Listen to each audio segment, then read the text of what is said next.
안녕하십니까. 3부 사회를 맡게 된 사업이사 58회 서영익 인사드리겠습니다.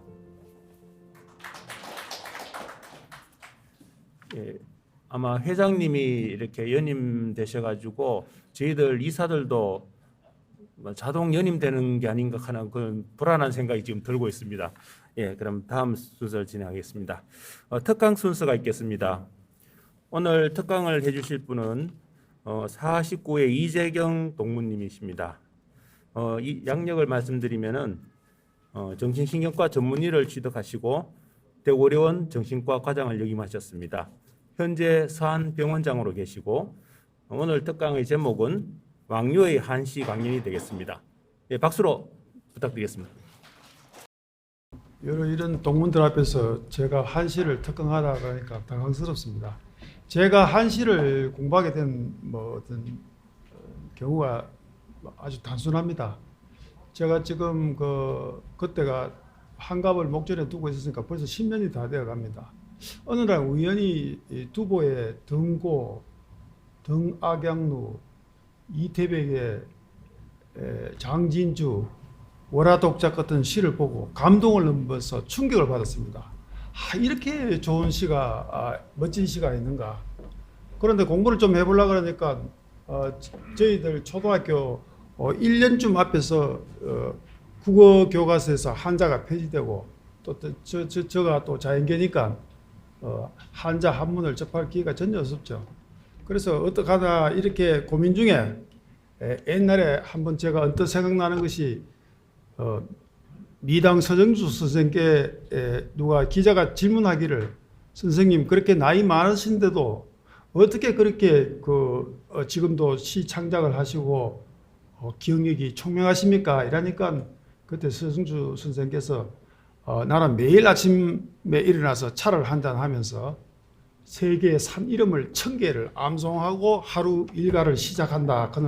그 말이 생각나서 저도 그러면은 이왕 이런 김에 한자도 공부 좀 하고 기억력도 유지시키고 치매도 예방하는 김에 공부를 한시를 공부해보자 싶어서 당시 300수를 사서 옥편을 뒤집어가면서 무조건 암송을 했습니다. 아무 뜻도 없이.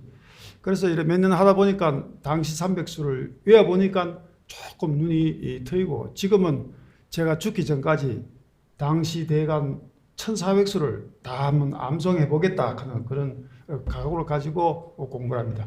그래서 저는 한문학자도 아니고 한시 전문가도 아닙니다. 단지 암송을 해서 그냥 순수한 아마추어죠.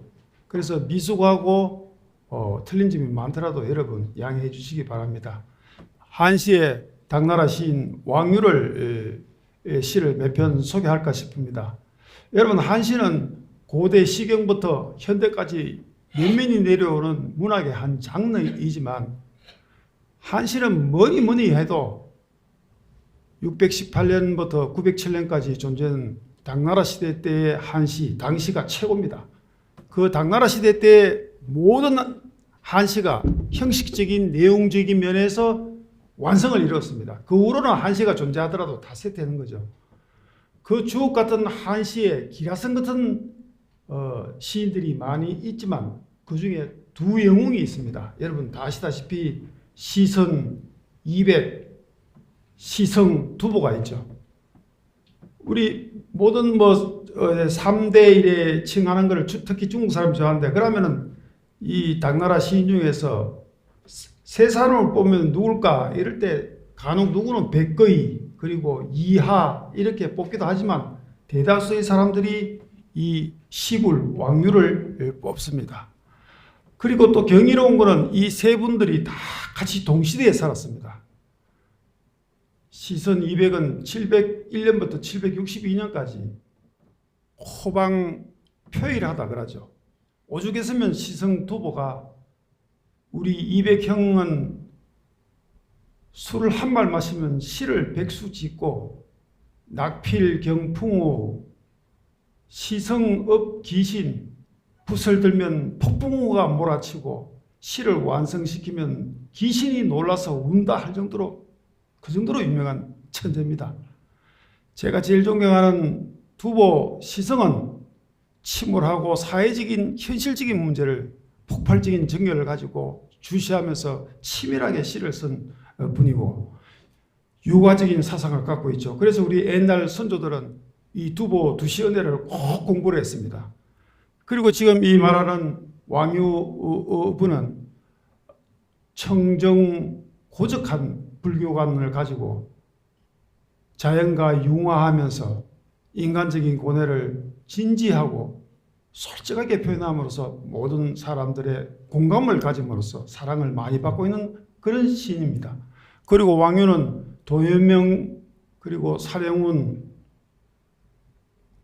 맹호연을 잇는 전원산수 시인이기도 합니다.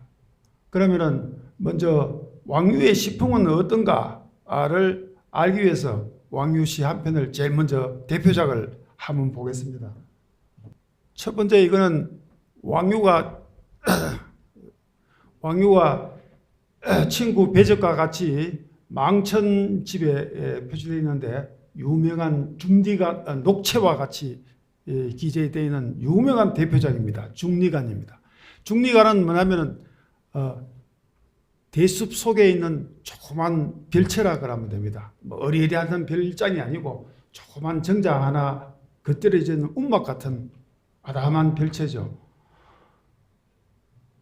독자 유왕리 극한 숲속에 홀로 앉아 탕금 부장소 금고를 뜯으면서 휘파람 길게 읊조리네.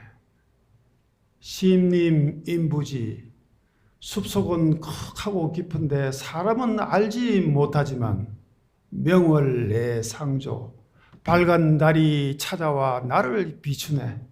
정말 청한 정치 속에서 고요한 분위기를 보여주고 있습니다. 이것이 바로 왕유의 시입니다.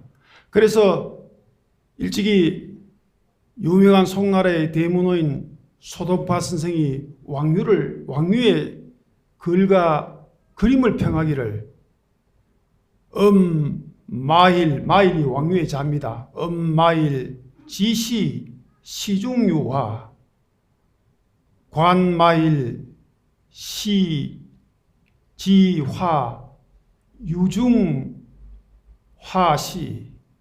왕유의 시를 감상하다 보면 시중에 그림이 보이고 왕유의 그림을 보면 그림 속에 시가 떠오른다.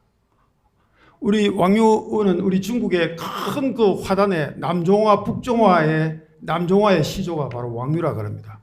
왕유가 그림도 아주 뛰어났죠. 그러면 이제 왕유의 시풍을 알겠죠. 두 번째 시를 한번 보겠습니다. 두 번째는 식부인입니다. 이 시는 초창기의 시인데 예술적인 가치는 별로 없지만 이 시를 통해서 왕유가 어떤 사람이다 하는 사실적인 것을 보여주기 때문에 이런 시를 본사시라 그럽니다. 초창기 작품입니다. 왕유는 지금 산서성 태원 출신인데 아버지하고 집안이 중류 관료 집안입니다. 일찍이 아버지를 여의고 독실한 그 불교 신자인 어머니 설화에서 오영제가 있었는데 왕유가 거기서 제일 맞입니다. 16살 무렵에 자기도 과거 시험을 보기 위해서 수도인 장안으로 유학을 하게 오게 됩니다. 그 당시에 고급 관리가 되려면 꼭 진사시험에 합격해야 됩니다. 그 당시에 진사시험이 얼마나 어려웠으면 지금 행시 사시는 말도 아닙니다. 50의 진사가 합격하면 빠르다 할 정도로 그만큼 어려운 시험입니다.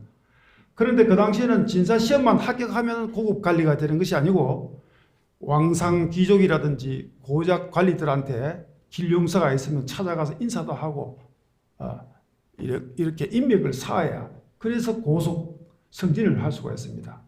그 당시에 또 풍조가 뭐냐면은 귀족들하고 고관 대작들이 사교계에 자기들이 연회를 열어서 서로 만나서 가물을 즐기고 시도 짓고 이렇게 하면서 교류를 하고 인맥을 쌓는 겁니다. 그날 큰 연회가 열렸는데 왕유가 입시 시험생이지만 말석으로 참석하게 되었습니다. 왕유가 벌써 나이는 어리지만 그때 벌써 시하고 그림하고 좀 이름이 있었는 모양이죠. 그날 주연이 누구고 하면은 바로 친왕인 현종, 당나라 현종의 친형인 영왕의 연애였습니다.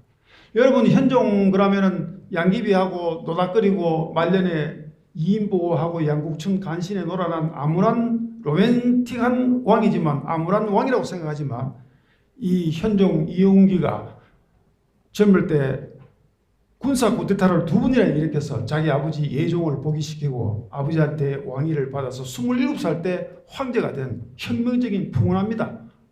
제2 44년 동안에 너무 뭐 정치를 오랫동안 하니까 지겨워서 나중에 그렇게 되겠죠. 그래서 자기 형제를 친왕으로 봉하는데, 자기 예종의 셋째 아들인데 자기 친형을 영왕에 봉하고, 우리 당시를 보면은 많이 나오는 설왕, 기왕이 다 현종의 친동생입니다. 특히 유명한 투보의 강남봉 이군에서 기왕, 택리, 심상견 나올 때 그 기왕이 바로 당나라 현종의 동생입니다. 그러니까 동생이 황제이니까 이 영왕의 자리가 엄청난 큰 잔치였겠죠. 그런데 이 영왕은 무소불위의 권력을 휘두르면서 주색을 엄청 밝히는 호색아니었습니다. 얼마나 호색했냐면 인근 시장에 떡장수 부인이 미인이라 하는 소문을 듣고는 수단과 방법을 가리지 않고 떡장수한테 돈을 몇 푼 지어고는 그 여자를 납치하다 싶어서 자기 첩을 만들어버립니다. 그런데 이 여자가 첩으로 들어오고 난 뒤에 별로 웃지도 않고 말도 하지 않는 겁니다. 그래, 그날 대연회가 열리는데 손님들이 쫙 모이는데 그래도 옆자리에 앉혀놓은 거 보니까 뭐 하여튼 겁나게 예쁘기는 예뻤던 모양이죠. 그래, 앉아 있는데 좀 그날따라 좀 이래 웃으면서 술도 따라주고 분위기를 좀 살려주었으면 좋겠는데 아니나 다를까 시무룩하게 지납니다. 우리 뭐 여자들 많이 달아본 우리 남자들은 여자가 이렇게 하면 딱 감이 오는 거 있죠. 영왕이 당장 술도 취했겠다. 영왕이 사람을 시켜서 떡장수를 불러오게 합니다. 그 연회 앞에서 떡장수를 탁 앞에 데려갔을 때 이 영왕이 짓궂게 옆에 있는 여자 보고 이렇게 이야기를 합니다. 너 옛날 신랑을 아직도 그리워하느냐? 이렇게 짓궂게 묻습니다. 그러니까 여자가 아무 말도 못하고 그냥 흐느껴 막 우는 겁니다. 그러니까 이 영왕이 쓴웃음을 지으면서 모여있는 손님들한테 이렇게 이야기합니다. 여러분, 이 희한한 시인을 보고 테마로 해서 시를 한 수씩 써 올려보시오. 이렇게 주문을 합니다. 모두 모여있는 사람들이 무슨 영문인지 몰라서 당황하고 있을 때 20살밖에 안 된 이 말석에 앉아있는 왕유가 시를 땀박 씌어서 영왕에게 바친 시가 바로 이 식부인입니다. 여기서 식자라 하는 것은 숨쉴 식자, 휴식할 식자인데 그런 뜻이 아니고 나라 이름 식자입니다. 식나라 부인이라 그 뜻입니다. 해석을 해보겠습니다. 마귀 금시총, 이때 마귀라 하는 것은 그렇게 생각하지 마세요 이런 뜻입니다. 마귀 금시총, 제가 봤을 때는 능망구일인데 여기서는 남망구일인데 다 다르니까 이런 뜻입니다. 오늘 호강을 받고 있다고 해서 옛날 입은 애정을 잊었다고 생각하지 마세요. 관화 만면루, 꽃을 보고도 온 얼굴에 흘러내리는 눈물, 이 꽃이 누구겠습니까? 바로 떡장수겠죠. 불공초왕은 초왕과는 말을 나누지 않으리, 이런 시를 탁 올리는데 다른 거는 지금 정황으로 봐서 다 이래 좀 이래 맞아 들어가는데 마지막 뒤 초왕과는 말을 나누지 않으리, 이건 좀 이상하지 않습니까? 여기에 옛날 고사의 야사가 있습니다. 춘추 5패의 하나이고 전국 7홍 중에 강대국인 초나라 문왕 때 바로 인접해 있는 조그마한 제후국, 소국, 식나라가 있었습니다. 그 식나라의 부인이 엄청난 절세의 미인이라 하는 소문을 듣고 초나라 문왕이 그 여자를 탐하기 위해서 사신을 식나라에 보내서 우리 위에 있는 조나라를 하고 전쟁을 하려는데 군사가 좀 지나갈 수 있도록 길을 비켜달라, 이렇게 핑계를 대면서 군사 동원을 해가는 척하면서 식나라를 침공해서 식나라 제후를 죽이고 식나라를 멸망시키고 그 아름다운 비를 데리고 와서 자기의 후비로 삼습니다. 세월이 흘러서 자식을 두 명이나 뒀는데도 이 식부인이 도무지 웃지도 안 하고 자기하고 말 한마디도 안 합니다. 그래서 이윽고 초나라 문왕이 궁금하기도 하고 화가 나서 어느 날 이 식부인한테 이야기를 합니다. 당신 내 정식 부인으로 삼고 호강을 시켜주고 내 자식 둘이나 낳았는데도 어떻게 내하고 말을 하지 않는 거예요? 이래 묻습니다. 그러니까 식부인이 울면서 이렇게 이야기했다고 기록되어 있습니다. 오일 부인 이사 이부 종불능사 기우해언. 우리말로 옮기면 이렇습니다. 저는 한갓 아내자이온데 두 지아비를 섬기게 되었습니다. 정절을 지켜서 그때 죽었어야 마땅하는데 이래 살아 있는 것이 창피스럽기 그지없는데 어찌하여 당신과 말을 나눌 수 있겠습니까? 하는 그 고사를 왕유가 알고 이 상황에서 이 시를 지어가지고 바칩니다. 이 왕유가 엄청나게 재치가 있고 순발력도 있고 기계가 그 요새 말하면 국정원장 뭐 청와대 비서실장 앞에서 저는 비방하는 시를 딱 쓰는 거죠. 그래서 영왕이 그 시를 탁 보더만 감동을 했는지 미안했는지 이 첩을 다시 떡장수한테 돌려보내주고는 그 다음부터 그 다음날부터 이 왕유를 자주 초청해서 친구로서 또 시와 그림에서 스승으로서 대해줬다고 합니다. 그 다음날부터 장안에서 완전히 왕유가 스타덤에 오르는 거죠. 그리고 그 이듬해 21살 때 그 어렵다는 진사시험에 합격을 합니다. 왕유가 대단한 사람이라 그런 걸 알 수 있죠.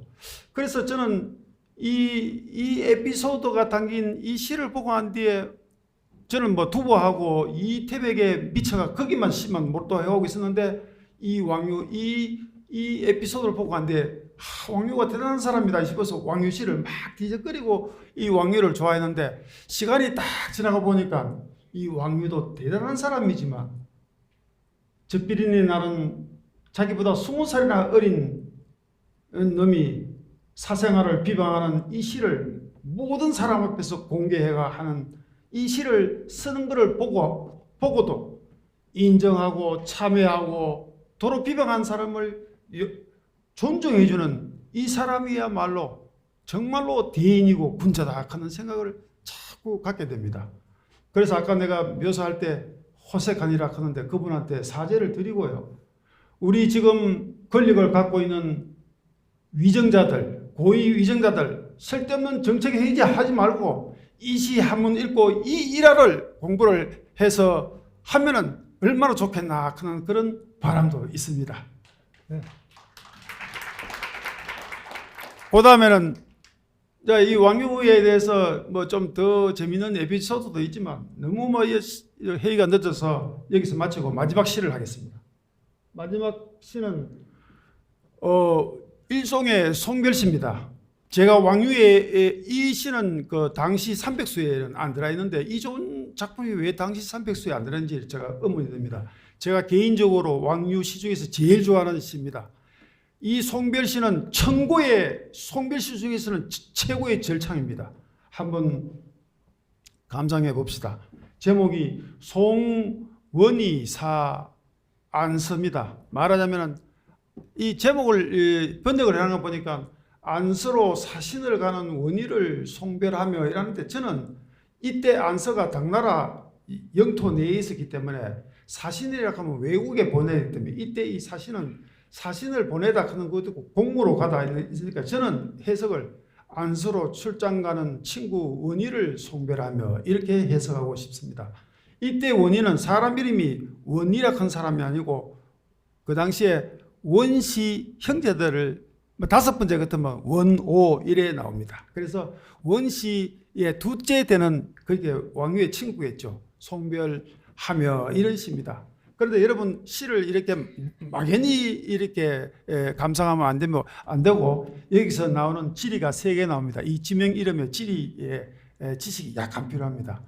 안서는 뭐냐면 지금 인권 문제로 많이 문제되고 있는 신강 위구르의 성도인 우르무치 변경에 있는 투르판 쿠차입니다.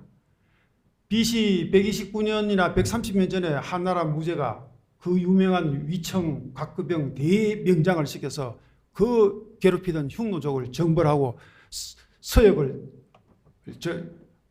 평정을 합니다.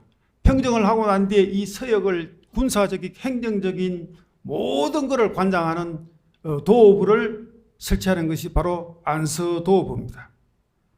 그 다음에 나오는 위성이라 하는 건데, 위성은 지금 뭐냐면은 서안 동북쪽 30km쯤 있는데 지금 이름은 하만시입니다. 우리 진나라의 진시황이 천하 통일했을 때 수도가 함양입니다. 그런데 진나라가 멸망할 때 항우가 아방궁을 비롯한 모든 것을 불태우고 잿더미를 만들어 버리기 때문에 한나라를 세운 유방이 도읍지를 그 잿더미 위에서는 세울 수 없어서 동남쪽으로 30km 떨어진 곳에 새로 도읍지를 정한 것이 바로 장안입니다. 지금 섬수성의 성도인 서안이죠. 제가 장안을 너무나 좋아하기 때문에 병원 이름을 서안이라고 지었습니다. 지금 중국말은 시안이죠. 지금 우리가 시안으로 가면은 국제공항이 함양에 있습니다. 그래서 우리가 실크로드가 장안에서 로마까지 가는데 실크로드로 가는 첫 출발역이 바로 이 위성에서 출발해야 됩니다. 그래서 위성으로서 이제 간단히 이제 말씀드리면, 위성에서 쭉 나가면은 북동쪽에 지금 영화 회족 자치구, 요새 보면 관광지로 은천 뭐 가는데 거기 성도입니다. 내몽고 자치구가 쭉 있고, 기련산맥 고비산막이 있고, 서남쪽으로는 청해성이 있고, 그 황토지에 큰 골짜기가 쭉 이어져 있는데 그것이 한 1000km 이상 되는데 그거를 화서주랑이라고 합니다. 그게 바로 감수성이죠. 깐수성, 성도가 난주입니다. 그 끝에 쭉 끝에 가면은 우리 유명한 막고구로 유명한 도낭이 있습니다. 도낭 서북쪽으로 90km 위에 중국에서 서해고로 가는 톨게이트 2개가 있는데, 관문이 2개 있는데 위에 있는 것이 그 유명한 옥문관이고, 도낭 바로 옆에 옥문관 남쪽 양자 남쪽에 있어서 양간이라고 합니다. 지금 양간입니다. 그래서 지금 여기서 서출 양간 나오는데, 양간에서 안서로 가는 것이 아니고 지금 이 친구하고 장안에서 이 위성까지 와서 위성에서 이 친구가 양관까지 가서 또 거기서 일을 보고 안서로 가는 그 친구를 배웅하는 겁니다. 이 장안에서 양관까지 거리가 직선거리가 1400km입니다. 양관에서 안서까지 500km입니다. 왕복 4000km입니다. 우리가 빠른 걸음으로 말을 타고 40km 하루에 간다 하면 왔다 갔다 가는 것마다 100일이 걸립니다. 이 공무를 갔다 오면 벌써 최소한 5개월에서 6개월 건 머나먼 길입니다. 자, 그러면 시를 감상해 보겠습니다. 위성조우 업경진, 위성 아침에 비 내려 가벼운 먼지 적시고.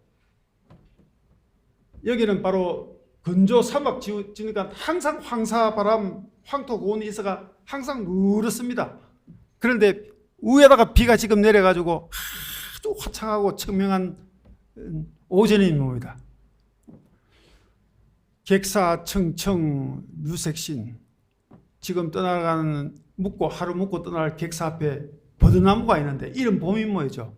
새싹이 확 돋아납니다. 여러분, 버드나무가 벌써 이별을 떠납니다. 버드나무가 별립니다. 옛날에 중국하고 우리나라에서 이별할 때 정든 사람, 사랑한 사람하고 이별할 때는 버드나무 가지를 꺾어줍니다. 내 마음이 이만큼 아프다. 벌써 이 경치가 하나의 동양화의 수목화의 것이 나오지만 두 개의 강렬한 감정이 대비되고 있습니다. 만물이 소생하는 희열에 찬 화창한 봄날인데 지금 제목하고 뒤에서 벌어질 이별의 아픔이 같이 교차되는 이 풍경 하나에서 벌써 작가가 아주 대단한 거죠. 대비가 쫙 되고 있습니다. 자, 지금 마이크 카메라를 외쪽 풍경에서 객사 안쪽으로 들여대어 봅니다. 객사 안에는 지금 떠나는 사람, 보내는 사람이 마주 앉아서 술잔을 주고받고 있습니다. 건군갱진 일배주, 참 멋있는 식구입니다. 저 이 식구하고 뒤에 식구 보고 막 가슴이 찔, 처음 봐서 잔에 잔 비우고 한 잔 더 마시게나. 서출 양간 무고인, 너 지금 양간 서쪽 길 나서면 너하고 앞으로 술 마실 친구 한 사람 없다네. 지금 이 위성에서 떠나서 그 먼 길 가면은 하루 이틀 출장 갔다 오는 것이 아니고 최소한 6개월 걸리는데 거기에 뭐 주막은 고사하고 민가도 하나 없는 황폐했던 사막 황무지입니다. 너 지금 내하고 헤어지는데 마음껏 빨아라. 니하고 헤어지면 6개월, 1년 만날 수 없다. 이 보내는 사람의 아픈 마음, 아쉬운 마음을 서로 정말로 최고의 이 마지막 서출 양간 무고인이 최고의 송별곡으로 유명합니다. 그래서 이 시가 얼마나 유명했냐면 당나라 시대부터 송나라 시대까지 500년 가까이에 늘 이별할 송년회에서 또 기루 술집에서 마지막 잔을 부딪힐 때는 이 시를 읊고 했다 그럽니다. 얼마나 유명했으면 이 시를 짧으니까 위에 2절 부르고 밑에 1절 부르고 2줄 부르고 위에 1줄 부르고 밑에 막 뒤죽박죽 돼 있으니까 이 아까 말했던 송나라의 대시인 소동파가 이렇게 제안을 합니다. 소동파가 1036년에서 1101년까지 살았으니까 이 시가 742년 천복 5년 742년에 지어졌다 그러니까 소동파 선생이 50살이라고 하면 1085년 그러면 340년에 이 시차가 있는데도 이 노래가 유행되는 뭐죠. 지금 우리 뭐 목포의 눈물 이별의 부순정거장은 여기에 잽도 안 됩니다. 300년 400년을 걸쳐서 그래서 그때 소동파 선생이 이렇게 제시를 합니다. 이 시의 하이라이트는 서출 양간 무고인이니까 위에 세 절은 한 번씩 부르고 마지막 저 세 절은 3번 부르자. 이렇게 해서 제가 옆에 안 나있지만 양간곡이라고 합니다. 혹은 양간 삼척곡이라고 합니다. 바뀌었습니다. 그래서 제가 마지막에 이 끝을 맺으면서 이 소동파 선생이 제의한 양간 삼첩에 의해서 이 시를 낭송하고 끝내겠습니다. 웨이청 짜위 이 칭찬 끄셔 칭칭 리오 얼신 쩐진 끙진 이 베이지오 시추 양관 우구렌 시추 양관 우구렌 시추 양관 우구렌. 감사합니다. 네, 훌륭하신 강의 감사드립니다. 네.